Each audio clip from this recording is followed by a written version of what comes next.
Lakini swali moja, tukikubaliana kwamba Ino alikuwa anatukaba jana, tukamuulize mwalimu kwa nini alimwanzisha mwanzo mpaka mwisho, ili swali wamejiuliza? Kwa hiyo kama tunakubali kwamba Innocent wana Simba alikuwa anatukaba, basi tukubali uwezo wa mwalimu, sio kwa nini mtu aliyetukaba mwalimu alimwacha kucheza dakika 90. Si nimeeleweka vizuri? Umeeleweka. Na ndio maana nikasema mpira taaluma. Akina Kisugu tuachie taaluma zifanye kazi, tuendelee na ukuli wetu kubeba mizigo bandarini. Kazi yetu tukashangilia mambo ya kitaalamu, tumwachie Steven Becker na timu yake. Yeye anayamaliza.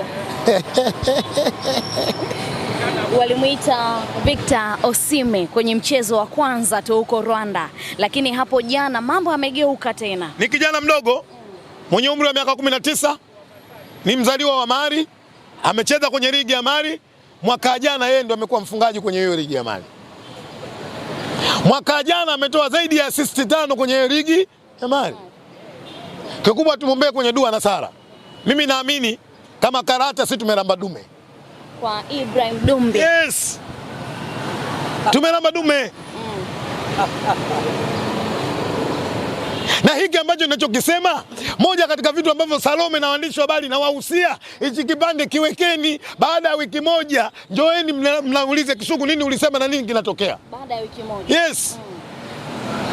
Tarajia makubwa kwa Ibrahim Dumbe. Leo Ibrahim Dumbia, leo ukimwangalia Karesto, ukiangalia wachezaji wa Simba ndani ya wiki moja walikuwa kwenye mapumziko. Kila mchezaji ndo anarudi kwenye timu. Na kurudi kwa namna mbili. Kuna wachezaji leo wameenda pale Rwanda, ndio kwanza kwa mara ya kwanza wanafika pale Rwanda. Si nimeeleweka vizuri? Kwa hiyo uwezi ukaenda ukashumu jua wachezaji uwezo wao, hali ya kuwa unajua ndio kwanza timu iko kwenye pre-season, hali ya kuwa unajua ndio kwanza wachezaji wageni wanajaribu kuingia kwenye nini? Kwenye timu. Unaweza ukawa mchezaji mzuri ulikotoka na watu wakakiri kwamba huyu ni mchezaji mzuri, lakini ulipokutana na mwalimu anaweza kukubadilisha kutoka kwenye mfumo mmoja kwenda kwenye mfumo mwingine. Unaweza kuna muda ukashindwa kuadapt mazingira au mifumo kwa haraka namna mwalimu anafanyaje anavyotaka, lakini step by step taratibu ama slow but sure. Yule amekaa na midevu yake ananiangalia tu. Njoo. Taratibu mikono. Kwa hiyo mimi sina mashaka. Na sisi wana Simba tumerelax. Hatuna pressure. Ila nawapa pole makocha wa Instagram wataumia sana. Mikoa Kisugu, watu wameenda mbali zaidi baada ya watani wenu Young Africans kumshusha Peter Shalulile. Wanasema pressure ya Peter Shalulile inawafanya nyie muone kinachofanyika Rwanda sio kitu.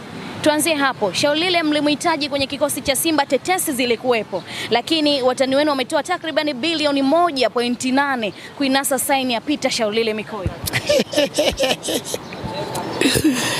Unajua, ningeona ajabu sana Salome ungekosa kuuliza hili swali. Na mimi naamini Salome umejipanga. Ulipoamka leo baada ya kuamka salama, baada ya kumshukuru Mwenyezi Mungu kufanya ibada, nafikiri Salome ukafikiria ukasema leo nikimkuta Kisugu lazima nimuulize hili swali. Hapa nataka nitoe somo kidogo. Kwenye mpira, maana kwenye football kuna vitu viwili muhimu. Kwanza unamsajili mchezaji kwa ajili ya kusaidia timu, lakini kuna muda unamsajili mchezaji kwa sababu ya biashara, kwenda kutengeneza brand zaidi kwenye timu yako. Leo Cristiano Ronaldo nitolee mfano, amekwenda ligi ya Saudi Arabia. Hakwenda kule kwa sababu ya uwezo mkubwa. Watu wamemchukua kwa ajili ya biashara kwenye ile timu. Na ndio maana kanuni imewekwa kwenye football katika nchi zote zilizoendelea hususan barani Ulaya, ukiwa miaka 30 hawawezi kukupa mkataba wa miaka 2.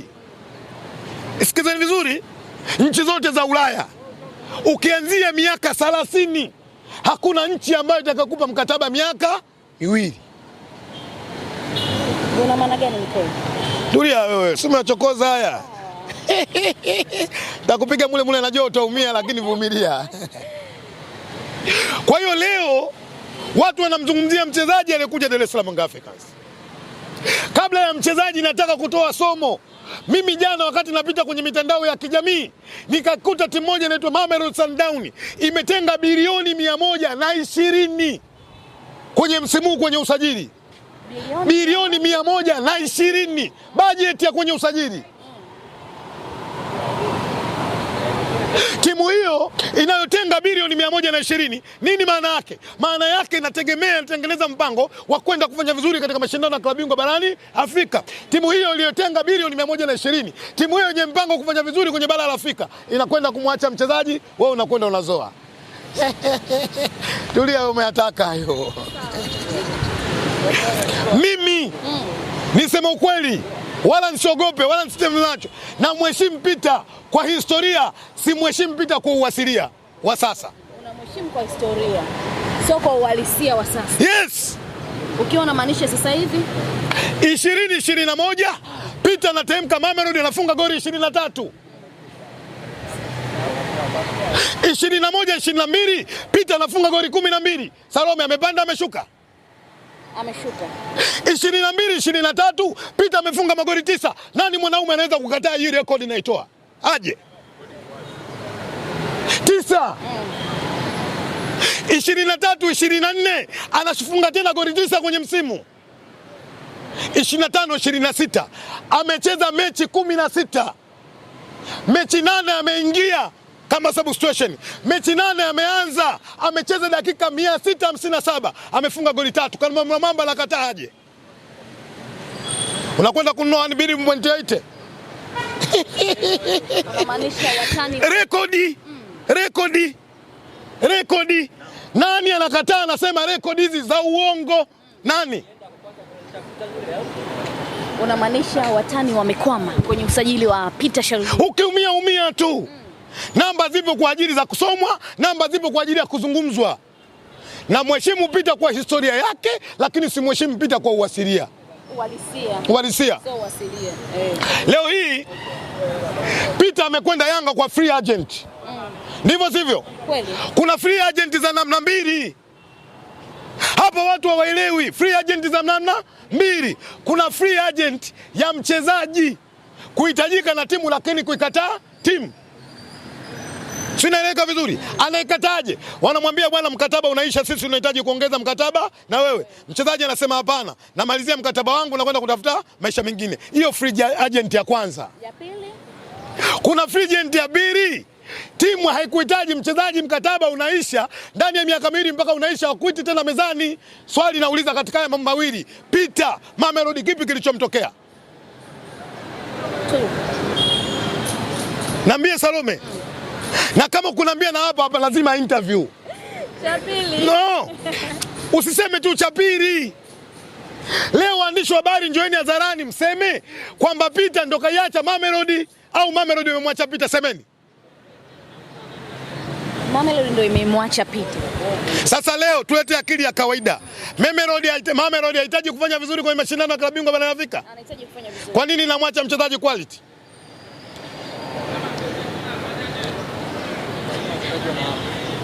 Kutiangati anga mpongote we ibalange mikongo we kuibalange mikongo. Kutiangati anga mpongote we ibalange mikongo we kuibalange. Una maana gani sasa? Yaani iko hivi. Na ndio maana mimi nampongeza mdogo wangu Baraka Yanga. Leo kwa mara ya kwanza namtaja Baraka kwenye interview yangu. Unampongeza Baraka Yanga? Kwa mara ya kwanza. Kwa nini unampongeza Baraka? Nampongeza mdogo wangu Nasoro kwa mara ya kwanza. Walisimama kwenye mitandao, wakaonyesha ujasiri, wakamwambia viongozi, huyu sio mchezaji, huyu anakuja kustafia kwenye timu yetu, achane naye. Hawakusema.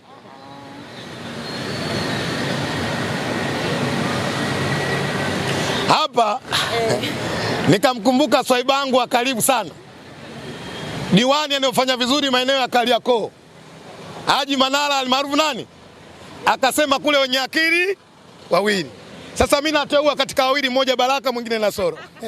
Ushajichagulia? Kwa wenye akili wawili waliotajwa mimi. Yeye Haji kuna watu wake aliwachagua. Mimi namchagua Baraka, mimi namchagua. Ndio wanachama pekee wa Yanga waliotoka hadharani kupinga usajili wa Peter. Lakini Baraka anasema alikuwa anaingiza chapa. Wimbi la nyuma hilo. Haisumwi meli, kilichoanza kimefanyaje? Kimeanza. Kwa hiyo mimi binafsi na mheshimu sana Peter. Moja katika wachezaji wakubwa na moja katika wachezaji ambao wametengeneza historia nzuri katika bara Afrika. Lakini nyakati Chama na miaka mingapi? Nyakati. Umesikia swali hilo? Chama sasa. Sio umeelewa vizuri? Kwa hiyo mimi nachoweza kuzungumza wao kwa mitazamo yao tutaendelea kuheshimu kwa kile ambacho walichokiamua. This is football. Mikoi, tumalize na hili. Kuna taarifa pia imesambaa kuhusiana na GSM mwenyewe ameenda mezani kukaa na uongozi wa Faisal Salum Feitoto, anahitaji huduma yake msimu huu. Ile namba 6 ambayo alikuwa anahitaja, wanasema kwamba Feitoto sasa yupo kwenye rada za GSM, anamtaka tena msimu huu kwenda Young Africans. Simba mlihusishwa mara nyingi zaidi kuhitaji huduma ya Faisal Salum Feitoto. Mikoi, subutu.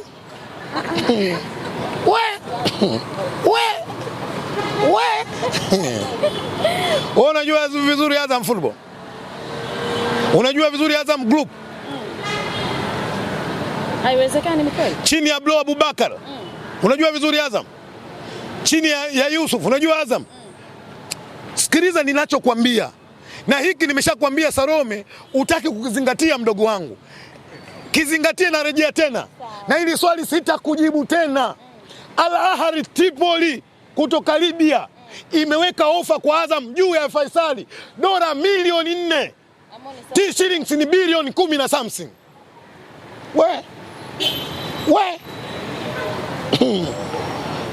Bilioni 10.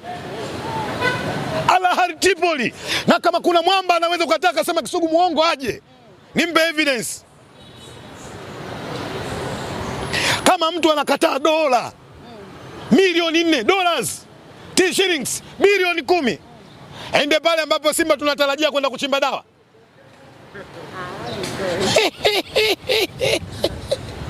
Ni ndoto. Tena kuna ndoto za namna mbili. Unaweza ukaota ndoto ukiwa umelala, na kuna muda mwingine unaweza ukaota ndoto huku unatembea. Kwa hiyo wao wanaota ndoto huku wanatembea. Wanaota ndoto? Huku wanatembea. Wewe ushawahi kumuona mtu anaota ndoto anatembea? Shawahi. Zipo ndizo ambazo watani zangu wanazoota sasa hivi.